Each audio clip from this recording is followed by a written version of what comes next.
आदरणीय प्रधानमंत्री श्री नरेंद्र मोदी जी के दूरदर्शी नेतृत्व से हमारी सरकार महिलाओं और बच्चों के लिए स्वास्थ्य, सुरक्षा, क्षमता और सहभागिता को सुनिश्चित करने के लिए दृढ़ता से कार्य कर रही है और आंगनवाड़ी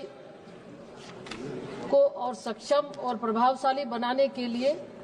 इसके इकोसिस्टम को और मजबूत करने के लिए मिशन पोषण 2.0 सक्षम आंगनवाड़ी मिशन पोषण 2.0 के तहत, जिसमें कि 6 वर्ष से कम उम्र के बच्चों के लिए पोषण वितरण और ECC early childhood care and education को बढ़ाने के लिए प्रतिवर्ष जिसमें 40,000 करके प्रतिवर्ष उसमें सैंक्शन के लिए है। लगभग 2 लाख आंगनवाड़ी केंद्रों का हमने सैंक्शन किया और उसको उन्नत बनाने के लिए बुनियादी ढांचे में उसमें वाईफाई इंटरनेट के साथ साथ LED स्क्रीन, उसके साथ ही साथ पोषण वाटिका, उसमें टॉयलेट की सुविधा हो, अन्य उसमें पेयजल की सुविधा हो और उसके साथ बच्चों के संज्ञानात्मक और रचनात्मक विकास को प्रोत्साहित करने के लिए शिक्षण उपकरण आदि भी हमने शामिल किया है। तो कई ऐसे इंटरवेंशन जिसके माध्यम से पोषण 2.0 के माध्यम से, ताकि बच्चों को, हमारे बच्चे सिर्फ पोषण ही नहीं, पोषण के साथ साथ पढ़ाई और बेहतर स्वास्थ्य के लिए हम ध्यान देते हैं और लगभग 10 करोड़ से ज्यादा लाभुकों को हम इसके माध्यम से लाभ भी पहुंचा रहे हैं। सप्लीमेंट्री। महोदय, आंगनबाड़ी केंद्रों के निर्माण में क्या अन्य मंत्रालयों से सहयोग लिया जा रहा है क्या? अध्यक्ष महोदय, आंगनवाड़ी जो प्रश्न माननीय सदस्य ने पूछा है, तो आंगनवाड़ी के निर्माण में कई मंत्रालय इसमें शामिल है और ऐसे भी जो आंगनवाड़ी हमारा महिला बाल विकास मंत्रालय लगभग 18 मंत्रालय के कन्वर्जन के साथ चलता है और उसमें विशेषकर ग्रामीण विकास मंत्रालय, ग्रामीण विकास विभाग के मनरेगा के तहत हम आंगनवाड़ी केंद्रों का निर्माण करते हैं, जिसमें 8 लाख रुपए मनरेगा के तहत, 2 लाख रुपए 15वें वित्त आयोग किसी अनाबद्ध राशि के तहत और 2 लाख रुपए हम प्रति आंगनवाड़ी विभाग के माध्यम से देते हैं ताकि उसके आधारभूत संरचना का विकास हो। और उसी तरह से माननीय प्रधानमंत्री जी के नेतृत्व में प्रधानमंत्री जनजातीय आदिवासी महान्याय अभियान यानी PM जनमन के तहत 18 राज्यों और संघराज्य क्षेत्रों को शामिल किया गया है, जिसमें 75 विशेष रूप से कमजोर जनजातीय समूहों के लिए ये योजना है। इसके माध्यम से भी हम 2500 आंगनवाड़ी केंद्रों का इसमें निर्माण होना है, जिसमें अभी तक हमने 2000 आंगनवाड़ी केंद्र 2139 आंगनवाड़ी केंद्रों की स्वीकृति हमने दिया है और उसमें से 1001 आंगनवाड़ी उसमें कार्यशील भी है और जिसके तहत लगभग हम देखें तो 22,800 लाभुक उसमें लाभान्वित हो रहे हैं। उसके साथ साथ एक प्रधान धरती आबा जनजातीय ग्राम उन्नत अभियान के माध्यम से भी 2000 नए आंगनवाड़ी केंद्रों को स्थापित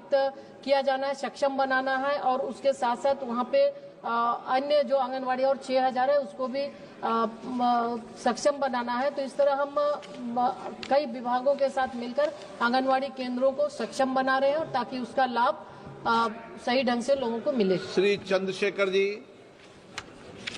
माननीय अध्यक्ष जी, धन्यवाद कि आपने मुझे ये प्रश्न पूछने का मौका दिया। मैं मंत्री जी से पूछना चाहता हूं अध्यक्ष जी आपके माध्यम से कि आंगनबाड़ी बहनें बहुत काम करती हैं और ये एक अच्छा विस्तृत कार्यक्रम है। क्या आंगनबाड़ी बहनों के वेतन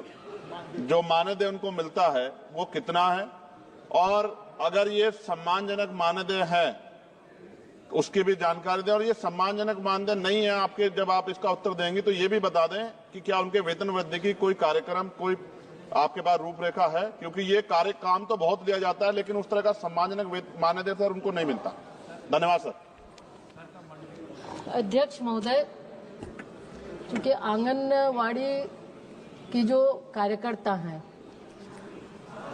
वो कार्यकर्ता उसी क्षेत्र के होते हैं और उनको 6 घंटे के लिए हम उनसे काम लेते हैं। निश्चित रूप से आज वो बहुत ही बेहतर काम कर रही है और विभिन्न राज्य सरकार भी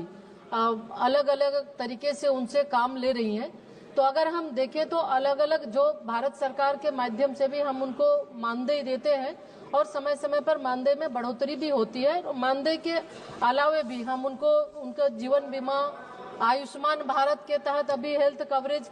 स्कीम से भी उनको हमने जोड़ा है और राज्य सरकार के द्वारा भी दिए जाते हैं। तो उसमें अलग अलग राज्य सरकार के द्वारा भी जो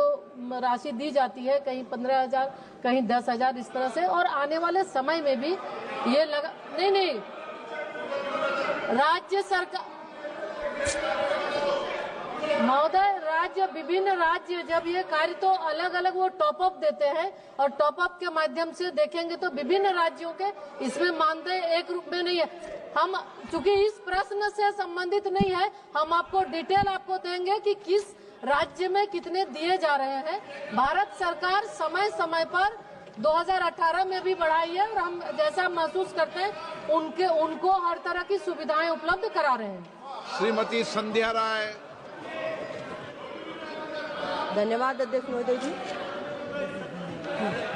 मैं आपके माध्यम से माननीय मंत्री महोदय से पूछना चाहती हूँ, महिलाओं और बच्चों को पोषण संबंधी लाभ मिले उस दिशा में हमारी सरकार की पहल है कि हर आंगनवाड़ी केंद्रों पर या आसपास सरकारी स्कूलों में या पंचायत की भूमि पर पोषण वाटिकाएं बनाई जाएं, जिससे हमारी महिलाओं और बच्चों को भरपूर पोषण मिल सके। इसलिए मैं माननीय मंत्री जी से पूछना चाहती हूँ कि अभी तक पूरे भारतवर्ष में व मध्य प्रदेश में अभी तक कितनी पोषण वाटिकाएं संचालित हैं और आगामी हमारी सरकार का क्या लक्ष्य है। धन्यवाद। अध्यक्ष महोदय, पोषण वाटिका ये मिशन आंगनवाड़ी पोषण 2.0 के तहत हम आंगनवाड़ी केंद्रों को सक्षम बना रहे हैं। अभी तक पूरे देश के अंदर 2 लाख आंगनवाड़ी केंद्रों को स्वीकृति दी जा चुकी है सक्षम आंगनवाड़ी निर्माण के लिए। तो उसके लिए सक्षम आंगनवाड़ी में पोषण वाटिकाएं भी होती है और पोषण वाटिका के साथ साथ बेहतर उसमें आधारभूत संरचना, टॉयलेट की व्यवस्था हो, पानी पीने की व्यवस्था हो, आरओ सिस्टम की भी व्यवस्था कर रहे हैं और बच्चों के जो ईसीसी की जो हम बच्चों को अनौपचारिक शिक्षा दे रहे हैं उसके लिए भी हम एक एलईडी स्क्रीन देते हैं ताकि उसके माध्यम से बच्चों को अनौपचारिक तौर पे वो शिक्षा ग्रहण कर सके। तो इसके तहत राज्य सरकार से जो हमारे पास अभी प्रस्ताव आए 2 लाख का हमने स्वीकृति दिया है और उसके तहत बहुत लगभग 15,000 से ज्यादा सक्षम बन चुके हैं, जहां पोषण वाटिकाएं भी हैं और अन्य जगहों पे भी। अगर आंगनवाड़ी केंद्र के अंदर अगर जगह नहीं है तो हम ये राज्य सरकार से कहते हैं कि वो दूसरे जगह भी कोई भी सार्वजनिक या सरकारी भूमि है वहां पर भी वो पोषण वाटिका बनाए ताकि उस पोषण वाटिका के माध्यम से बच्चों को पौष्टिक भोजन और हरी साग सब्जियां भी